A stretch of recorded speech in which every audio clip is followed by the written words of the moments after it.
Yo, what's up, y'all? Welcome to another episode of the Black and Gordon Podcast, the Raw Edition.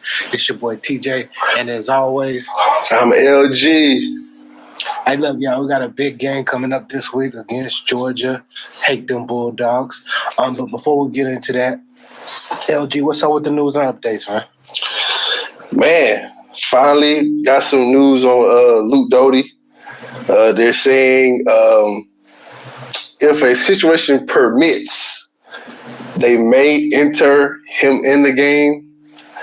I don't know exactly what that means. Right? Like what situation? Like, yeah, that's I didn't really know how to interpret the statements coming out of the camp about Luke Doty either. Some of the vagueness in the statements. Yeah. But we'll see. We'll see. Do you think we will come into a situation where his services is needed? If we're bringing Luke into the game, that means Zeb's kept it pretty close for a couple of quarters. So, maybe. Man, we'll see, man. We'll see. But that's all we really got this week for news and updates. Man, so let's get into this game preview. Like y'all already know, we playing the trash Bulldogs. I wanted to say another word, but we on YouTube. So for the Georgia leaders, man, we got the quarterback Stetson Bennett. Last week he threw for 288. Running back Zamir White, he has 108 yards rushing so far this year. And for their receiver, they got a nice tight end, Brock Bowers. He had a big game last week, 150 yards. And on the defensive side of the ball, and they got a pretty good secondary. Louis Sign, he's their leader, tackler for the team, and he has a pick along with his teammate Christopher Smith. He has a pick also, man. So those are players to watch out for the Bulldogs, man. Who you got for us? And like you were saying, that Georgia defense is loaded. But we got some playmakers on our side too. Specifically on defense, the name everybody should know by now, Kingsley Enagbare. That man is a beast, especially in pass rushing. He's unbelievable. Who else we got? Tonka's coming on real strong. I like the relief he brings to that defensive lineup. He's probably going to eventually be starting. That might happen this week. You never know. Who else we got back there? Cam Smith. Man, this young man has grown so much physically and mentally. Yeah, he's going to be a problem for whichever Georgia wide receiver matches up with him. They're going to have their hands full dealing with Cam Smith all night, physically and mentally.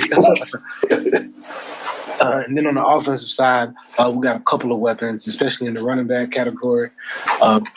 Kevin White. I see what you did there. We got Kevin Harris, Marshawn Lloyd. Lloyd hasn't really shown everybody what he can do. We've seen kind of like little flashes. Yeah. But he hasn't had his breakout game yet. I think Juju woke the world up last week. Factuals. Yeah, tight end Jaheim Bell.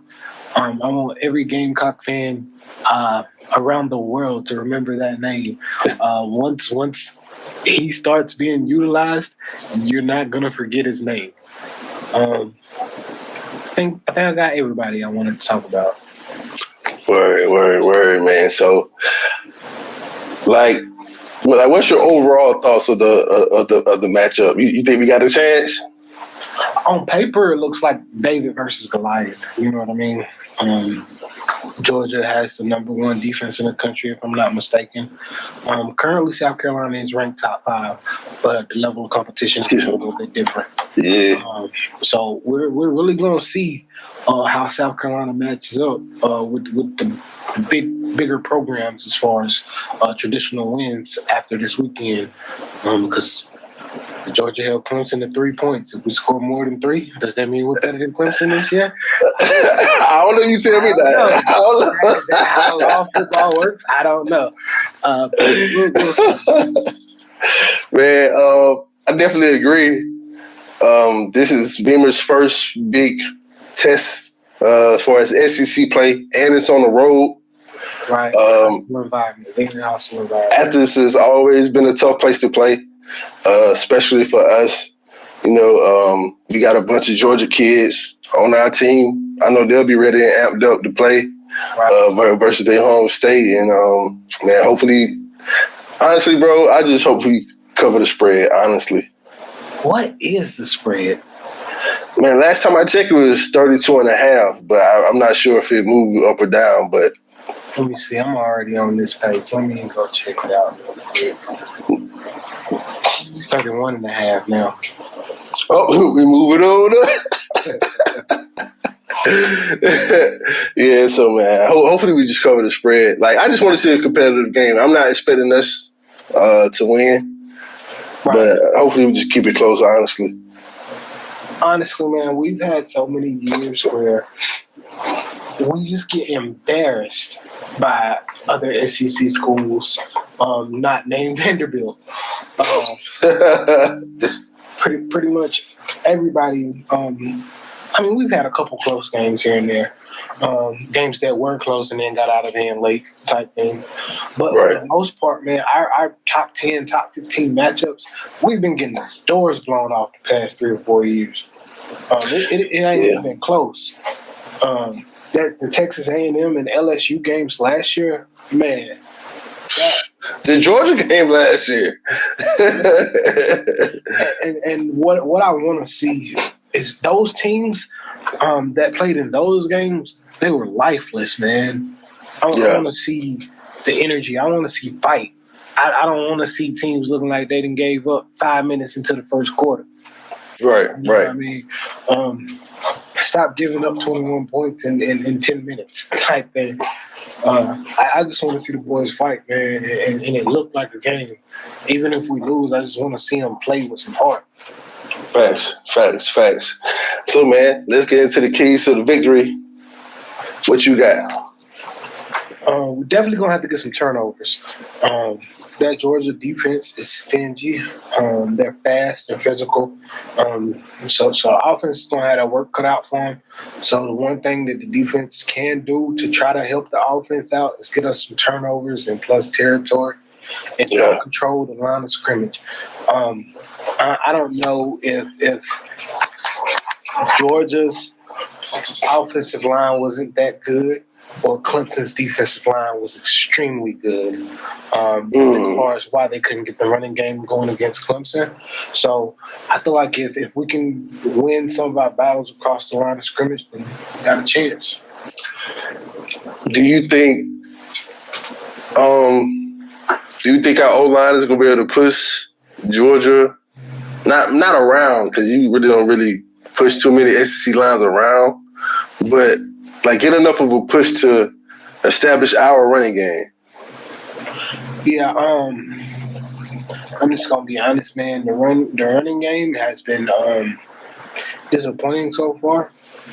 How can I put it? They didn't get a lot of push against EIU or ECU. And every single player on Georgia's roster is better than the players on their roster. So I'm gonna go with no. And I hope I'm wrong.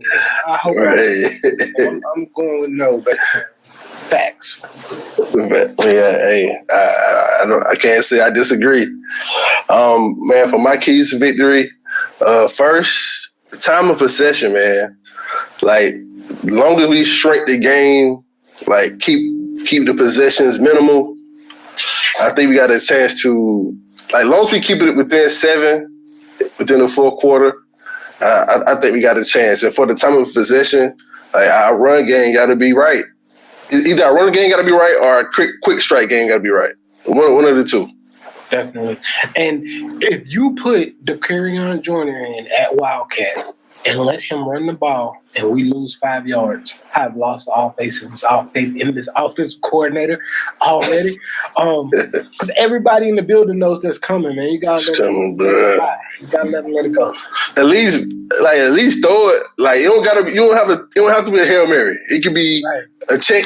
It could be a quick screen or a quick slant. Like, dump off to the running back, right? Yeah. Like, get 4-5 yards real quick. Facts. And then my other keys to victory is our wide receivers versus their secondary. Because I guarantee you they're going to have 8 and 9 people in the box at all times.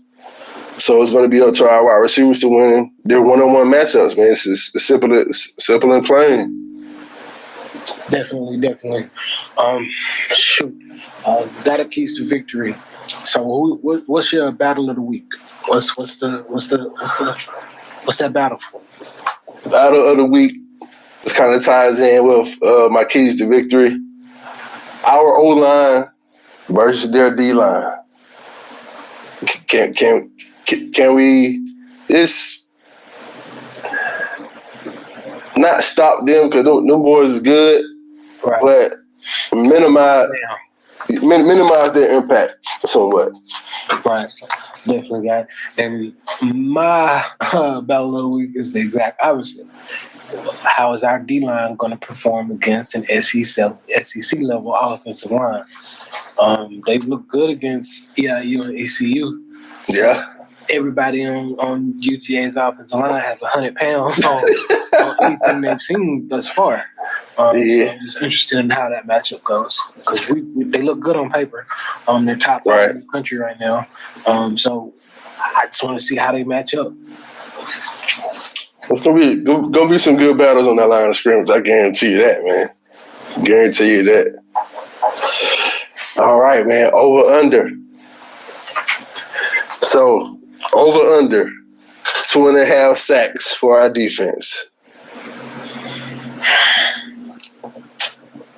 I'm gonna go with over. Over. Okay, then.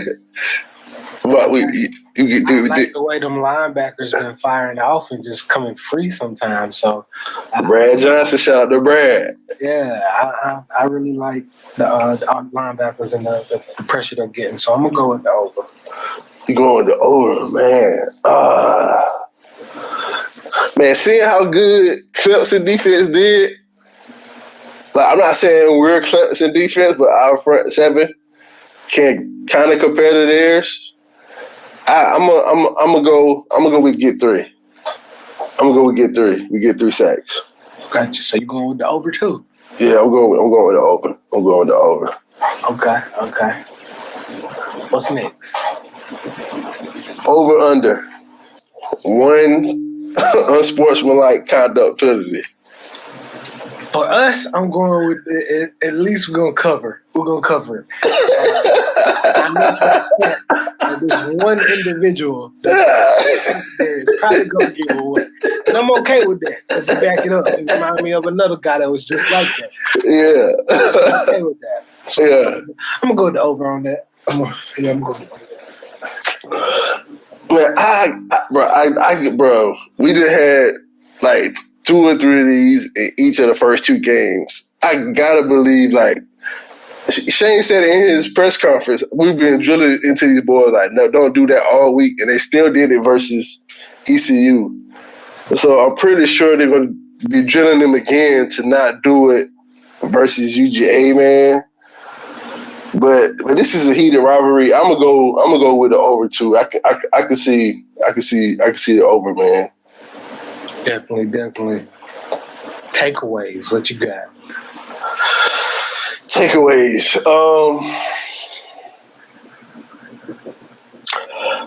With the weather, they say it's supposed to be rainy. So with that, like that adds an extra element. Right. So I'm gonna go 2 takeaways for us. 2 takeaways. Okay. Giveaways.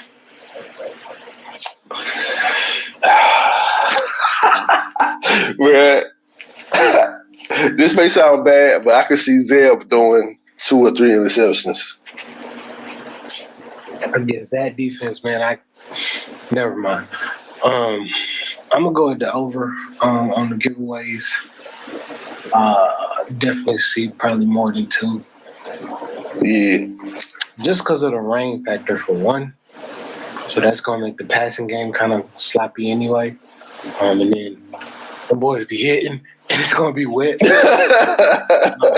Ball might get popped loose a couple times. So Right. That's what I'm saying. What about the takeaways? You getting over on the takeaways too? yeah, same reasons. Same reasons. Right. Okay. I'm not mad at that. Over under 200 yards rush. Way under. Way under. Man. I don't see how you get 200 yards against that front. Can't do quarterback run. I mean, jet sweeps. We might got a wide receiver or 2 that's fast enough to run a jet sweep with, get a couple yards. But against that front, bro, I don't see 200 rushing yards.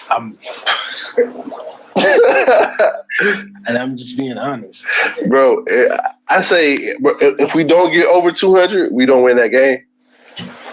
Well, that the expectation is what the expectation is. But I just don't see 200 rushing yards against that front. And that's not a knock on our running backs. That's a knock on the running game as a whole because for whatever reason they haven't put it together yet. And that was against ECU and EIU, like I keep repeating. This is not ECU or EIU they're about to play this weekend. Whole different animal. So that's it for over under. So this is week 3. We finally got enough evidence to do what it is. Stock up, stock down. Let's start with the bad news first. Who's in the stock down list? The entire run game. I'm not gonna single out one position group, but the whole thing is just not working together right now, and I need them to figure that out. Okay. I'm not mad at that. I'm gonna single out somebody. Coming into the year, I thought this person was primed to have a breakout season. So far, it doesn't look like that's going to happen. So Jalen Brooks, you're my pick for the stock down for this week, man. Hopefully you can do something out there versus these Georgia boys, man. They need somebody else besides Josh Finn and step out there on that wide receiver core. Most definitely. And DK's coming along. He's becoming a nice number 2 behind Josh Finn. But I definitely need Jalen Brooks to step up. Absolutely.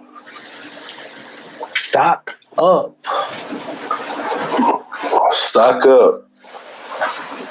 Linebackers, man. Like everybody know coming into the season, but it was between them and the secondaries for the two weakest links. And that brings me to my next point. Stock up, secondary. You lose J.C. Horn. You lose Mukwamo. You lose all of the depth that you had there. Jamie Robinson, he gone. John Dixon, gone. All those guys. And somehow the product on display is even better. Make it make sense, man. I just don't understand it. Yeah, so secondary stock way up. I was not expecting that unit to be as competent as it has been thus far, and I hope Right. it continues this week. Facts, bro. I was thinking about this the other day. Think about if we still had Prunty. Like, I don't, even though we don't know how he would look in the SEC because he didn't get a chance to play really. But if he was as good as was advertised last year with Kansas, bro, our defense would be even more crazier. Yeah, that's scary. So you think once the staff starts bringing in high level players, once we start winning more and recruiting gets better, what they'll be able to do, guys with the 4 and 5 star status. Right. It's crazy to think the heights that the defense can go to. Right. I'm excited. All right, what's up? Picks it around the SEC. What's up? What you got? First game up, New Mexico and Texas A&M. Texas A&M by 50. Vegas got the line at 30. So I'm going with the over. okay. I'm going with the over. Chattanooga, Kentucky. Kentucky by 20. The line is at 32. Okay. Missouri versus Southeast Missouri. Missouri by 35. That's good. That's close to the line, 35 and a half. Okay, man. Tennessee Tech at Tennessee. Tennessee by 35. 28. Now, Vegas is saying 41 and a half. Tennessee's not great by Tennessee standards. That's what I'm saying. But Tennessee Tech is awful. They're 0-2 already, so we're not. Yeah. But Vegas has that at almost 42 point spread. I might take, if I was a bettor, I would probably take that bet for them to cover that. And this is probably the biggest game of the week outside of our game. 3:30 p.m. Alabama versus Florida, number 1 and number 2. It's gonna be some hitting doing that game. Yeah, it's gonna be some athletes on the field during that game. Definitely got to tune into that, man. I got Bama. I got Bama by 10. Kind of close. The line's at 14 and a half. Not mad at that. I can see that. Up next, you got Georgia Southern at Arkansas. Arkansas. Obviously, they disrespecting Arkansas with this line, man. The line is at 23 and a half. That's it? Did you see what Arkansas did to Texas? And you got the line at 23 and a half. Georgia. That's what, bro. That's what I don't understand. That's crazy to me. Unless they disrespecting Texas that bad. Man.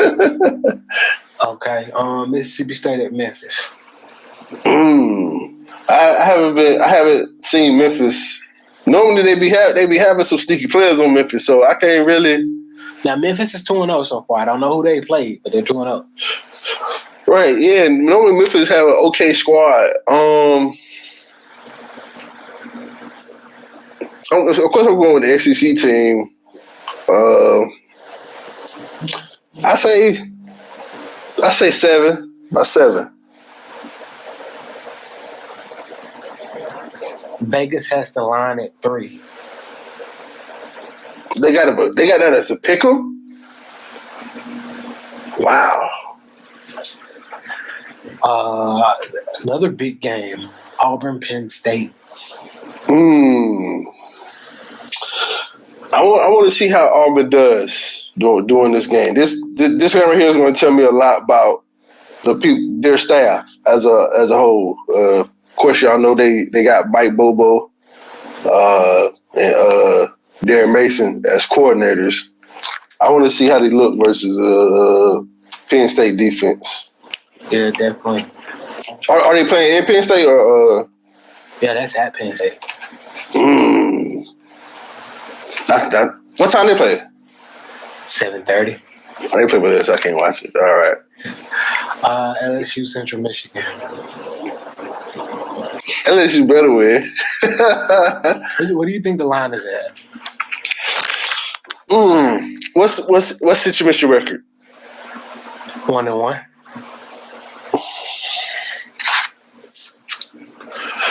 Did they play at LSU? Yep, Tiger Stadium.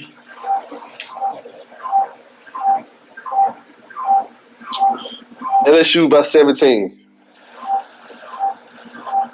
Close. They got it at 19.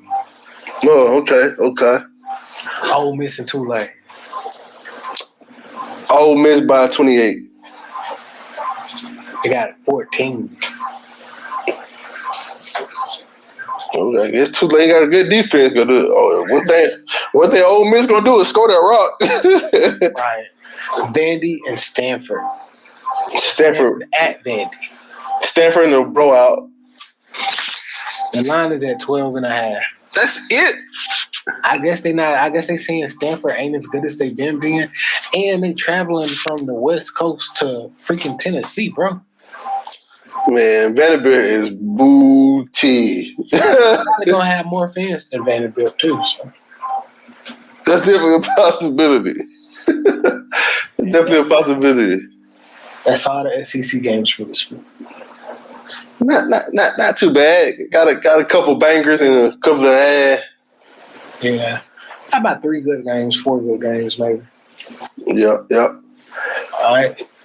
So, what's your prediction? Score prediction for our game? I'm gonna go with 35-14 UGA. 35-14. Okay, not bad. I got it being 28-10 UGA. Okay. All right. Do we have a poll question of the week? We didn't do a poll question of the week this week. Nah, not this week. I couldn't think of a good one. Okay. Well, that's a wrap, folks. As always, follow us at the bottom down here. Go get on your social medias, at the Twitter, at the Instagram, Black and Garnet Pod, and at DGUR. Holla at us. Holla at us, please. Anything else, LG? Nah, man. Everybody, Gamecock Nation, y'all be safe. And make sure y'all subscribe, like, comment, and share the broadcast, man. Definitely. And we'll see y'all Sunday.